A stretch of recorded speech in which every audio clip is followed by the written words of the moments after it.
Good morning, students. Today, our topic of discussion is consumers' behavior, cardinal approach. In today's topic, we are going to cover utility, law of diminishing marginal utility, law of equimarginal utility, and consumers' equilibrium. So, first of all, let us know what is meaning of utility or what is utility? Utility is a want satisfying power of a commodity. So utility analysis के अंतर्गत हम तीन basic जो theories हैं उनको पढ़ते हैं। Cardinal utility analysis, ordinal utility analysis and revealed preference analysis. तो हमारे जो सिलेबस के अंतर्गत है बीए फर्स्ट और बीकॉम फर्स्ट ईयर के स्टूडेंट्स के लिए आज हम जो टॉपिक कवर करने जा रहे हैं that is cardinal utility analysis. तो ये जो यूटिलिटी का कंसेप्ट है ये 19th सेंचुरी में neo classical economist Dupuit, Gossen, Walras, Menger, Jevons जिन्होंने की यूटिलिटी के कंसेप्ट को इंट्रोड्यूस करवाया और सबसे ज्यादा जो यूटिलिटी का कंसेप्ट फेमस हुआ that was all due to doctor Marshall and Pigou. तो जो कार्डिनल यूटिलिटी एनालिसिस है, अब यहाँ कार्डिनल का क्या मतलब है कि यूटिलिटी को कार्डिनल नंबर्स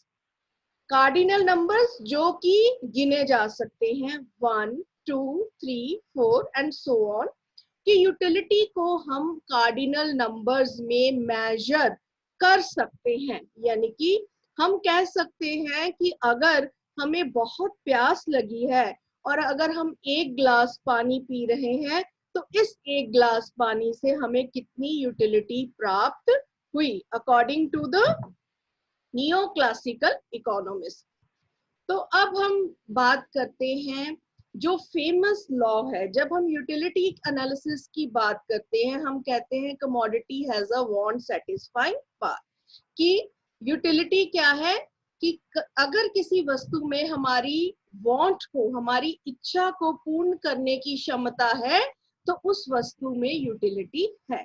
तो ये law of diminishing marginal utility कहता है कि जब भी हम the additional benefit which a person derives from a given stock of a thing diminishes with every increase in the stock that he already has।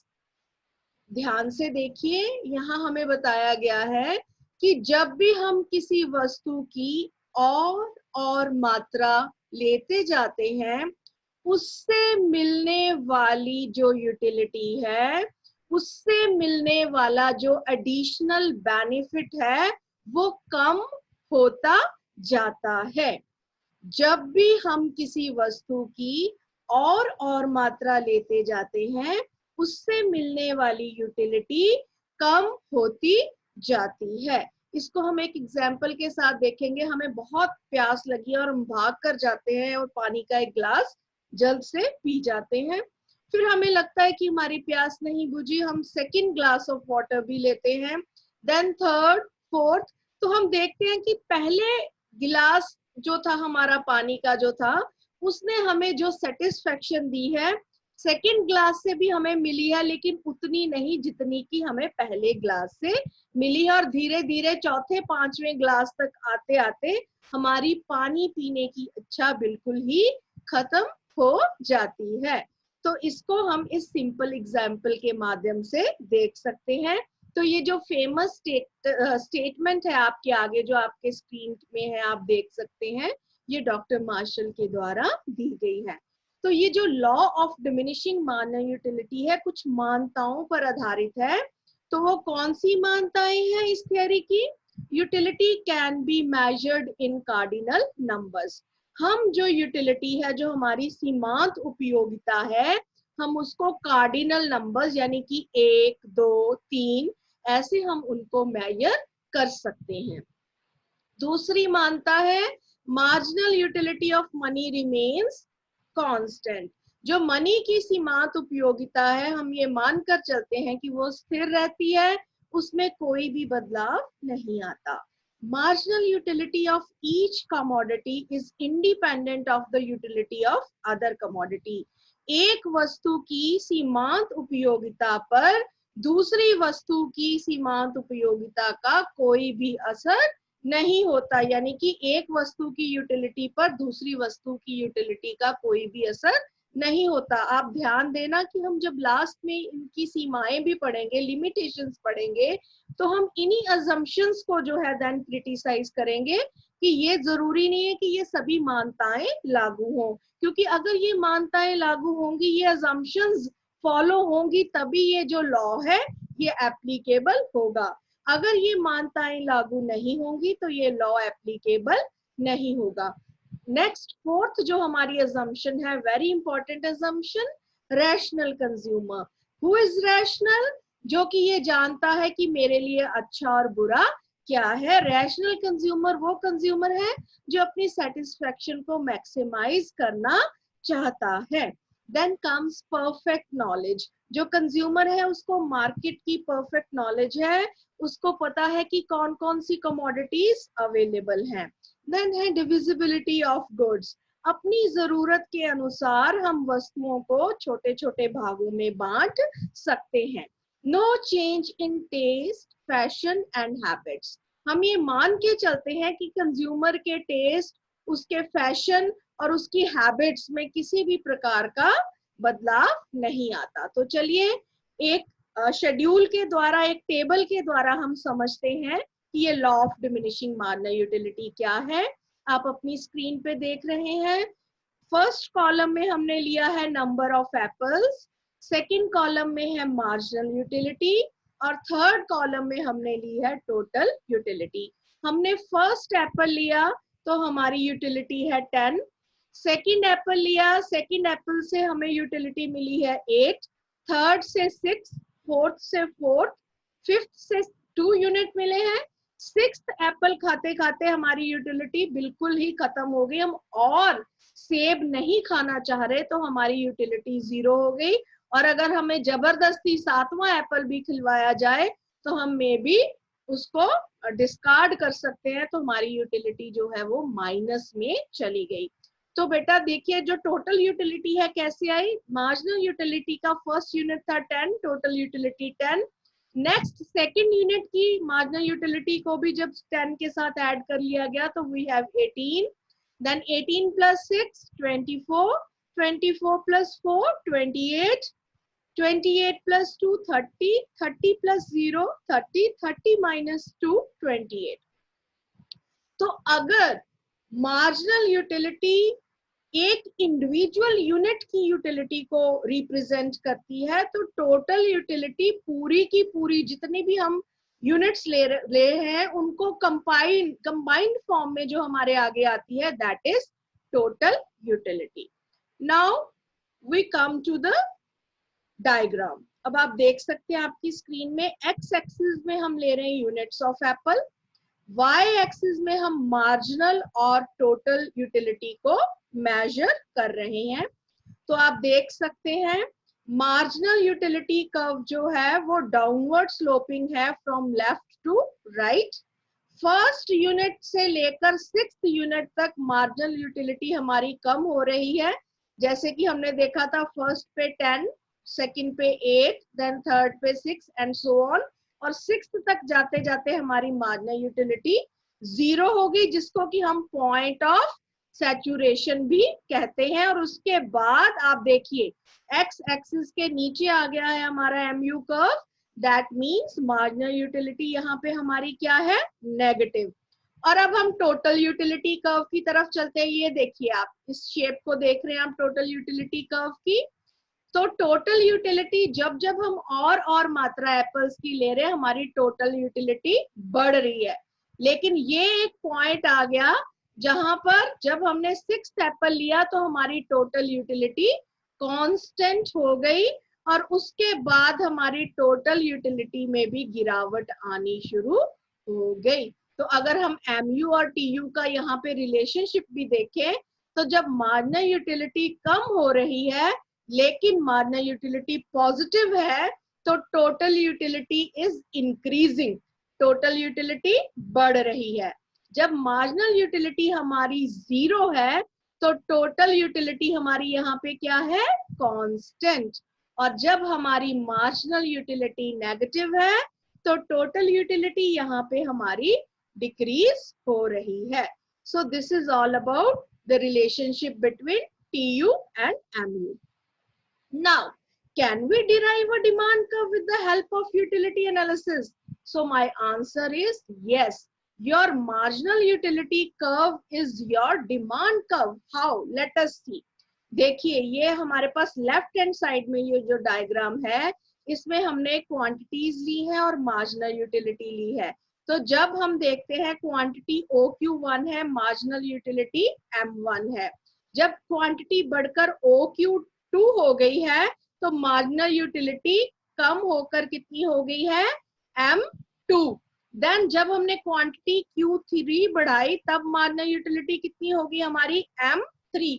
तो इसका क्या निष्कर्ष निकालेंगे हम, इसका मतलब है कि अब हम ज्यादा, जब भी हम ज्यादा मात्रा लेते हैं किसी भी वस्तु की, हमारी उसके प्रति यूटिलिटी कम होती जा रही है। दैट मीन्स, अब राइट साइड पे आ जाइए, राइट साइड का डायग्राम देखिए कि हम ज्यादा क्वांटिटी Q से Q1, Q1 से Q2, Q2 से Q3, हम ये क्वांटिटी लेने को कब तैयार होंगे, जब हमें कम प्राइस देनी पड़ेगी। देखिए Q1 पे हम कितनी प्राइस दे रहे हैं, P1, लेकिन Q2 क्वांटिटी लेने के लिए हम कितनी प्राइस दे रहे हैं, P2, जो कि P1 से कम है।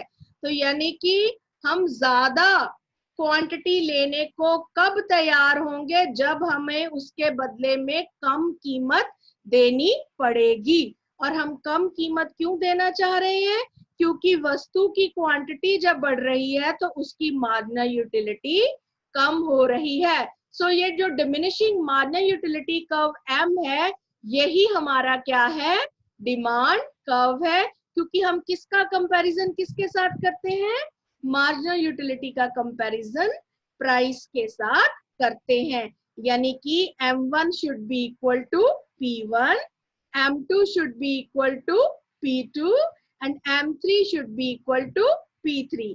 यानी कि अगर हमारी यूटिलिटी कम हो रही है तो हम कम कीमत पर ज्यादा क्वांटिटी लेने को तैयार होंगे।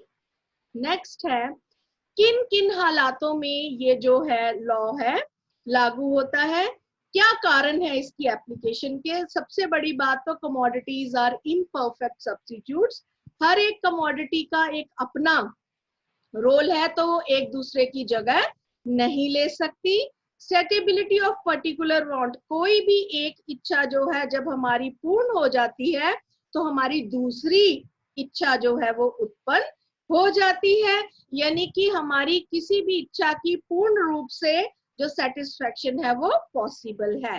देन है ऑल्टरनेटिव यूजेस, जो हमारे रिसोर्सेज हैं उनके ऑल्टरनेटिव यूजेस भी हैं।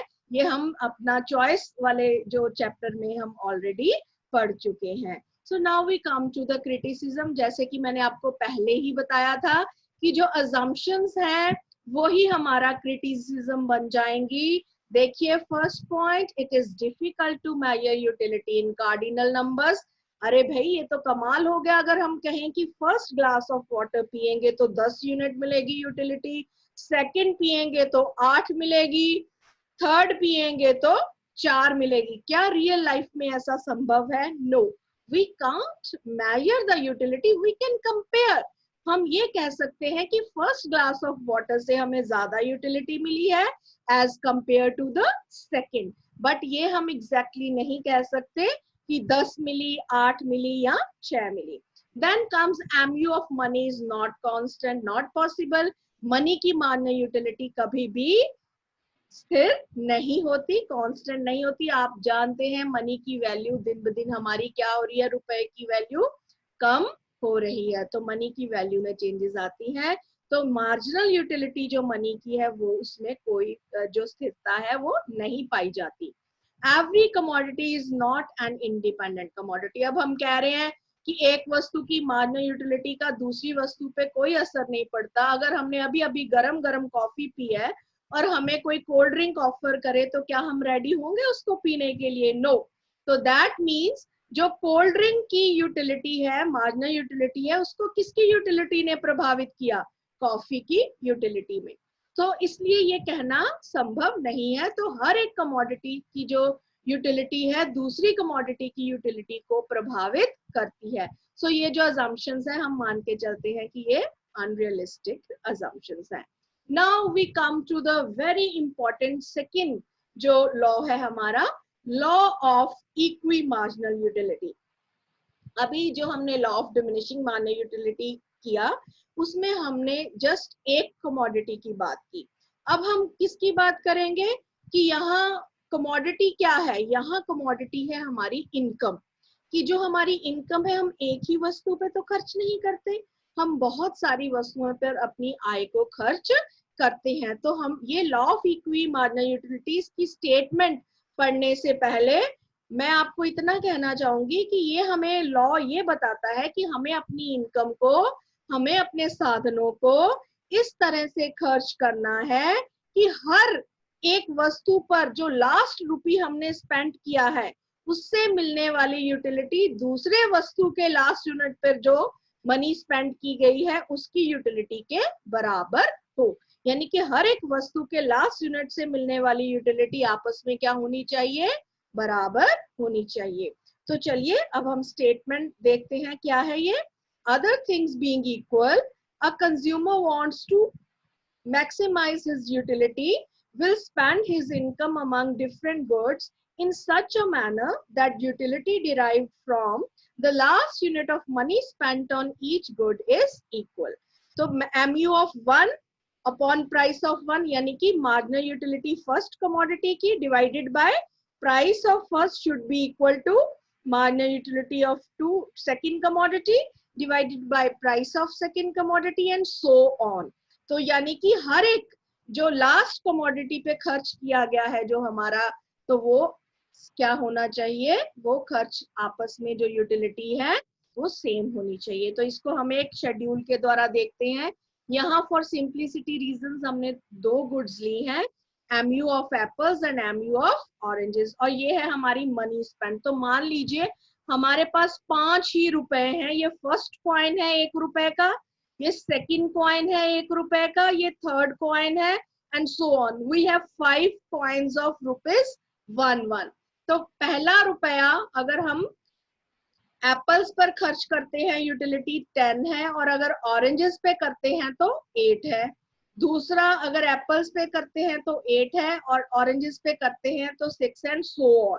तो ये हमें शेड्यूल दे रखा है। तो हम अब डायग्राम में चलते हैं, देखते हैं कि हम कैसे इनको खर्च करें कि लास्ट रुपी पे जो खर्च किया गया है वो हमारा सेम रहे। अब हम ये मान के चलते हैं कि एप्पल की प्राइस भी ₹1 है और ऑरेंजेस की प्राइस भी क्या है? ₹1।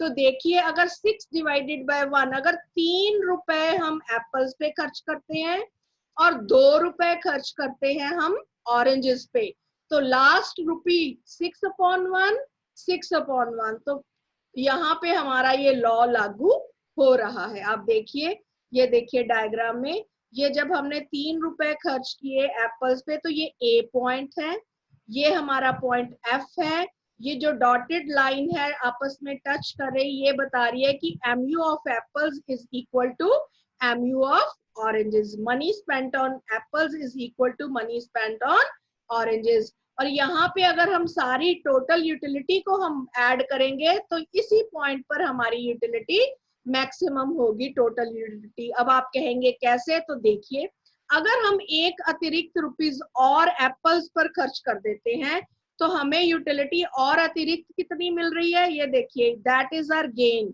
आप देख सकते हैं ये जो रेड डॉटेड लाइंस है ये हमारा गेन है कि हमने एप्पल्स पर 3 रुपीज की बजाय कितने रुपीज खर्च कर दिए? 4।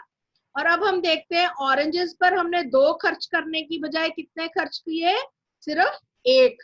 तो 4 रुपए इधर और 1 रुपए इधर। अगर ये गेन है हमारा रेड में, तो ये लॉस है हमारा ब्लू में। तो आप साफ तौर पे देख सकते हैं कि हमारा लॉस जो है वो 6 यूनिट्स का हो रहा है और गेन हमें हो रहा है ओनली 4 यूनिट्स का।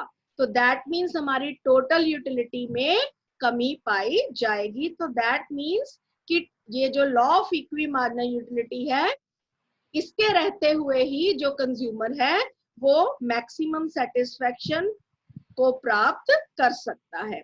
तो लिमिटेशंस है कुछ इस लॉ की, क्या है कि हर एक व्यक्ति इस लॉ के अकॉर्डिंगली स्पेंड नहीं करता। इट इज वेरी डिफिकल्ट, क्योंकि एक कंज्यूमर को खूब सारी वस्तुओं पर खर्चा करना पड़ता है और normal day to day life में जब हम कोई भी कंजम्पशन करते हैं तो हम इन चीजों को ध्यान में नहीं रखते। और सिमिलरली कंज्यूमर को डिफरेंट प्रोडक्ट्स के बारे में ज्यादा नॉलेज भी नहीं होती है। कंज्यूमर लेथार्जिक है, वो इतनी कैलकुलेशंस में पढ़ना नहीं चाहता। और मनी की जो परचेजिंग पावर है, change in the purchasing power of money, उसमें भी बदलाव आता रहता है। Non availability of the products, कई बार कुछ प्रोडक्ट मार्केट में अवेलेबल नहीं होते। कंज्यूमर जो है वो इंडिविजुअल गुड्स को भी कंज्यूम करता है, यानी कि जरूरी नहीं है कि वो पूरी की पूरी वस्तु को कंज्यूम करे और जरूरी नहीं है कि वो छोटे छोटे हिस्सों में। तो that depends upon his need कि उसको फुल कंजम्पशन चाहिए या उसकी पार्ट कंजम्पशन चाहिए।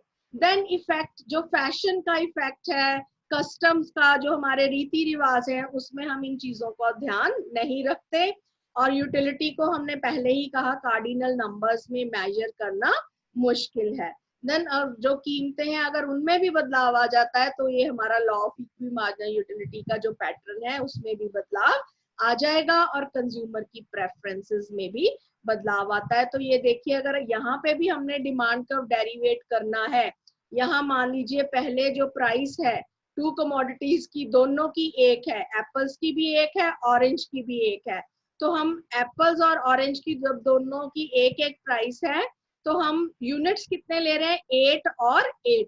लेकिन अगर एप्पल्स की प्राइस बढ़ जाती है तो फिर हम एप्पल्स पे खर्चा क्या करेंगे। मान लीजिए ये देखो, एप्पल की प्राइस अगर बढ़ जाती है 1 रुपए से बढ़कर 2 रुपए हो जाती है, देन इन दैट केस पहले हम 3 यूनिट्स ले रहे थे एप्पल्स के, अब कितने लेंगे, हम सिर्फ 2 यूनिट्स लेंगे, यानी कि 12/2। और इधर से 1 यूनिट ऑरेंज का हम बढ़ा देंगे, यानी कि पहले 2 यूनिट्स ले रहे थे अब 6 तक जाएंगे। तो 6/1 इज इक्वल टू 12/1। ये देखिए 12/2 is equal to 6/1, 12/2 is equal to 6, 6/1 is equal to 6। तो यहाँ पर फिर हमारा लॉ लागू हो गया, यानी कि पहले अगर दोनों की प्राइस 1 रुपी है तो क्या लेंगे, 3 यूनिट्स लेंगे एप्पल के और 2 यूनिट्स लेंगे ऑरेंज के, लॉ लागू होगा। अब मान लीजिए एप्पल्स की प्राइस बढ़ गई तो एप्पल का 1 यूनिट लेंगे और ऑरेंजेस के कितने लेंगे, 3। 12/2, 6/1। तो इससे क्या हुआ हमारा, अगर अब हम डिमांड कर्व पे देखें तो एप्पल है यहाँ पे ये क्वांटिटी, पहले जब प्राइस हमारी 1 थी तो हमारी क्वांटिटी कितनी थी एप्पल की, 3। अब प्राइस जब बढ़कर 2 हो गई तो क्वांटिटी कितनी रह गई, 1। So this is the demand curve. ये क्वांटिटी डिमांडेड है, ये प्राइस है, और ये किसकी है, एप्पल की, demand schedule and curve of Apple. तो क्लियरली हम देख सकते हैं। तो अब हम लास्ट जो आए हैं कंज्यूमर्स इक्विलिब्रियम पे, जैसे मैंने आपको पहले ही बताया कि कंज्यूमर फिर किसके साथ कंपेयर करता है अपनी मार्जिनल यूटिलिटी को, प्राइस के साथ। तो आइए देखते हैं। A consumer is said to be in equilibrium when he regards his actual behavior as the best possible under circumstances and feels no urge to change his behavior as long as circumstances remain unchanged. Consumer equilibrium एक ऐसी situation है जिसमें consumer ये मानकर चलता है कि ये बेस्ट सिचुएशन है उसके लिए और उसको कोई भी इच्छा नहीं होती उस सिचुएशन, उस पोजीशन को चेंज करने की। सो जो कंज्यूमर जो इक्विलिब्रियम है, अब अगर कार्डिनल यूटिलिटी एनालिसिस के माध्यम से देखें, अगर one commodity with single use है तो हम देखेंगे ये है एमयू, ये है प्राइस। मैंने पहले ही आपको कहा था कंज्यूमर किसको किसके साथ कंपेयर करता है, मार्जिनल यूटिलिटी को प्राइस के साथ। तो MU ऑफ X और प्राइस ऑफ X, ये देखिए जब यूनिट हमारे कितने हैं 5, जब हमने 5th यूनिट ऑफ X को कंज्यूम किया तब हमारी यूटिलिटी कितनी है 20 और प्राइस भी कितनी है 20। तो that means consumer will choose this position. यहाँ पे कंज्यूमर इक्विलिब्रियम में है एट पॉइंट E, यानी कि यहाँ पे उसकी मार्जिनल यूटिलिटी भी 20 है और प्राइस भी 20। ये जो डिमिनिशिंग कर्व है this is the marginal utility curve, और ये जो हमारी straight line parallel to X axis है ये क्या है हमारी प्राइस, जो कि कितनी है ₹20। तो ई पॉइंट पे कंज्यूमर इक्विलिब्रियम में है। क्यों? क्योंकि MU of X is equal to price of X। तो अगर कहीं भी ये शिफ्ट होता है, ये रेड पोर्शन क्या है, दिस इज द लॉस। अगर वो एक क्वांटिटी कम या ज्यादा करता है तो दोनों ही सिचुएशंस में उसको क्या हो रहा है, लॉस। तो ऑप्टिमल सिचुएशन, ऑप्टिमम पॉइंट जो सेटिस्फेक्शन का है कंज्यूमर के लिए, दैट इज पॉइंट ई। तो अब नेक्स्ट आ गया, अगर बहुत सारी कमोडिटीज हैं तो उस केस में हम क्या करेंगे, MU of X upon price of X should be equal to MU of Y upon price of Y। And यहाँ क्या है, अप टू n कमोडिटीज, यानी कि MU of n upon price of n should be equal to MU of money. तो money की marginal utility के बराबर ये सारी हमारी होंगी। तो अगर कंज्यूमर के पास, जैसे मैंने आपको पहले कहा, 5 रुपए है तो वो कैसे स्पेंड करेगा, 3 रुपीज X पर, 2 रुपीज Y पर। अगर X की प्राइस भी 1 है और Y की प्राइस भी 1 है, 8/1 इज इक्वल टू 8/1। तो 5 के 5 रुपए उसने इस तरीके से खर्च किए।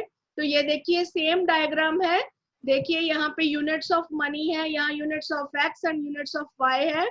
तो यहाँ पे ये जो सीधी लाइन है ये क्या है, इक्विलिब्रियम पोजीशन को बता रही है, कंज्यूमर इक्विलिब्रियम, क्योंकि marginal utility of Y is equal to marginal utility of X। जब हमने X और Y की एक वस्तु की 2 कमोडिटीज ली और दूसरी की हमने कितनी ली है 3, तो उस केस में 8 पर हमारा कंज्यूमर इक्विलिब्रियम है।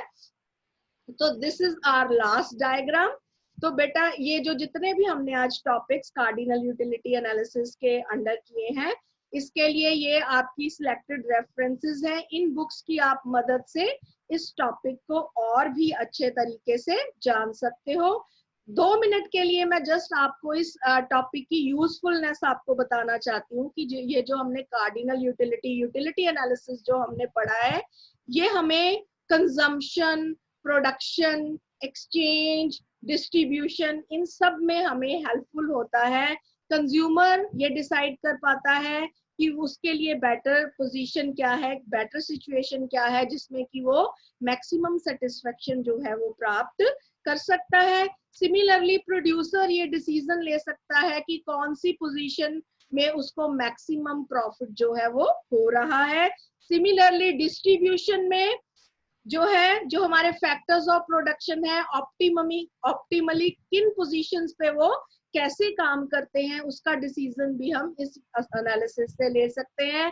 सिमिलरली गवर्नमेंट भी अपनी फिस्कल पॉलिसी के अंतर्गत जितने भी डिसीजन लेती है, उसमें ये कार्डिनल यूटिलिटी एनालिसिस में जो ये हमारा law of diminishing marginal utility और law of equi marginal utility है, ये हेल्पफुल होता है। So this topic is very much useful in our day-to-day life. So this is all about the cardinal utility analysis. So this is all about for today. Thank you, dear students.